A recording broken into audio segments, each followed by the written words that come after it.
This week, our team, consisting of Corey, Anthony, Haley, Keon, and myself, examined the supply chain for a wooden desk. Throughout this presentation, we will review the necessary ingredients, manufacturing process, the logistical needs from ingredients to end consumer, warehouse needs, the retail needs and direct-to-consumer distribution, the financials including our current year and our forecasting for the future, and we'll conclude with an overview of our main points and takeaways if the company were to continue.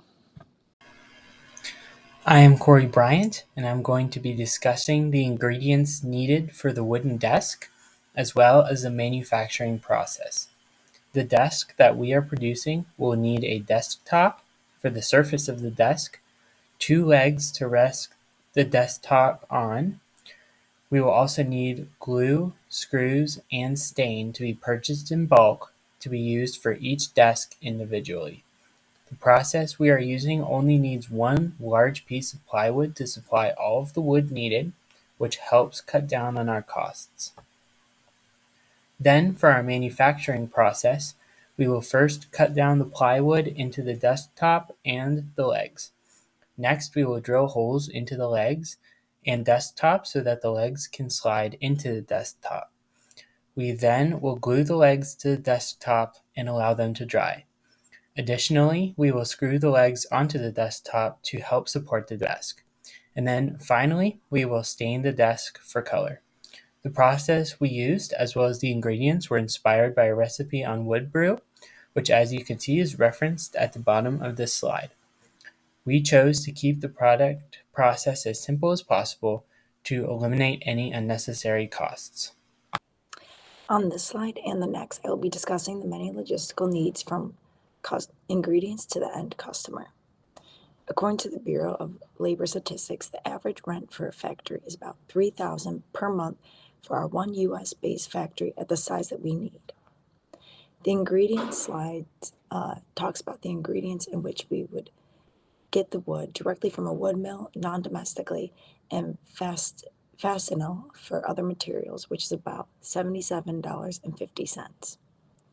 Transportation would be from UPS, which will be discussed further in later slides, for about $30 per desk. To create the desk, it would be about $200 per desk, in which we would compensate our employees accordingly, as discussed in later slides as well. For quality control, it would be about $20 per desk, and packaging materials, which are also outsourced, would cost about $15 per desk. Again, transportation by trucking and flight, if necessary, would be through UPS, costing about $25 per desk. Warehousing would be the least of our costs at $10 per desk, as we are already renting the space that we need. Lastly, our distribution using UPS to our retailers or customers would be about $20.50 per desk.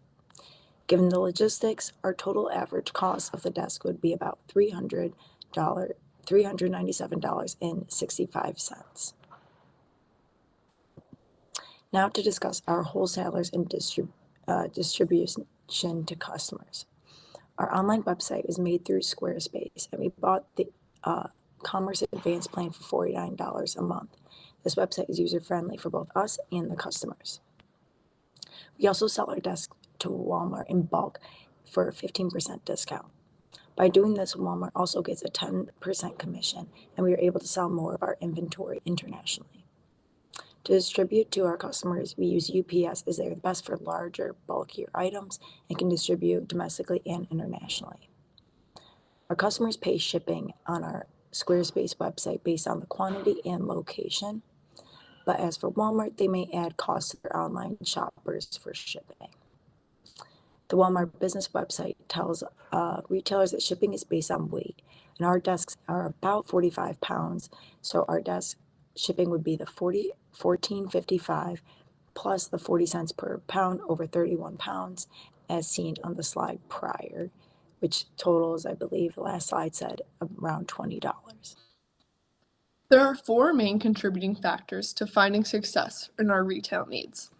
Those include demand forecasting, inventory holding, the transportation to our retail stores, and our employees.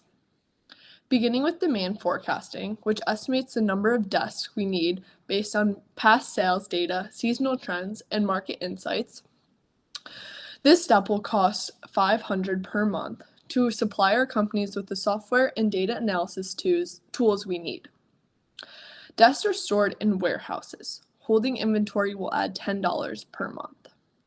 We will also need to transport our desks from the warehouse to our retail locations. Shipping costs vary, but will cost roughly $25 per desk for the freight charges. Finally, the total cost for our 25 employees will amount to roughly $86,000 per month. For our direct-to-consumer distribution, there are 3 main points of focus, including inventory processing, packaging and handling, and last-mile delivery. Order processing includes receiving and verifying online purchases. This includes platform fees and payment processes, which will cost $250 per month. Once the order is processed, they will need to be packaged securely for delivery. Packaging includes the materials and labor needed to prevent damage and will be $15 per desk. Finally, our last mile delivery, where the desks are shipped directly to our customers. This cost varies depending on location, but a breakdown in the cost can be seen on the slide. The valuation for each cost in this section is reviewed in previous slides. Okay, so let's talk financials. So in year 1, we were able to sell 15,000 units at an average cost of $400, with a selling price ranging from $487 to $573, depending on if we sold through wholesale or direct to our customers through our website. This totaled $7.7 million in sales, with a profit margin of $962,000 or 12.7%. So as my group mate said, we have 2 methods to the market. One is through wholesale, in which we give a 15% discount and also pay a 10% commission on the product that is sold. Therefore, the profit margin under this method is much less than that of when we sell direct to our customers through our website. A selling price of $487 versus $573. So over the course of 5 years, we have a forecast that takes the 80% to the wholesale and decreases that over time to increase our sales to the direct to our customers through the website. This will show an increase in our profit margin over the 5-year period. Additionally, we factored in both inflation and cost savings into our model. When it comes to inflation, our supply chain team is going to work hard to make sure that we don't get price increases from our suppliers, but it's inevitable that this will happen. Therefore, we're showing inflation in year 2, year 4, and year 5. However, we expect to offset this inflation by passing on those costs directly to our customers. From a cost savings perspective, we're showing 3% cost savings in year 2 through 5. We expect to get this through buying in higher lot sizes, thus reducing our prices, negotiating our freight rates, and becoming more productive in our manufacturing site. Essentially, making more with the same amount of people. As we move to the next slide, we can see this charted out over the 5-year period. So, as I mentioned previously, our sales are growing about 5% year over year, thus increasing our profit margin as well. You'll see here that the costs remain virtually flat even though we're producing more. This is a result of passing on the price increase to the customer and also gaining that 3% cost out.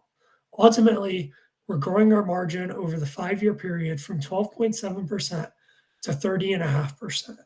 And again, a large portion of this is related to also shifting our sales from wholesale to more direct to customer, where we have a higher profit margin.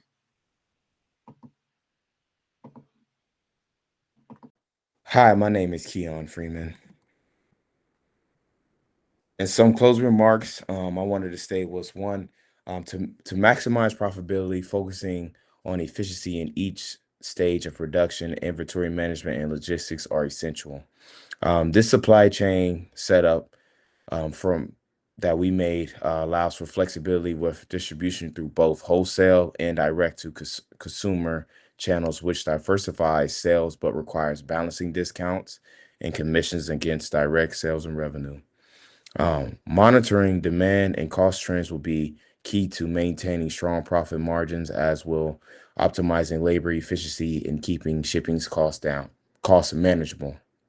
If demand meets forecast, the model provides a balanced approach to scaling production, supporting stable operations and revenue growth.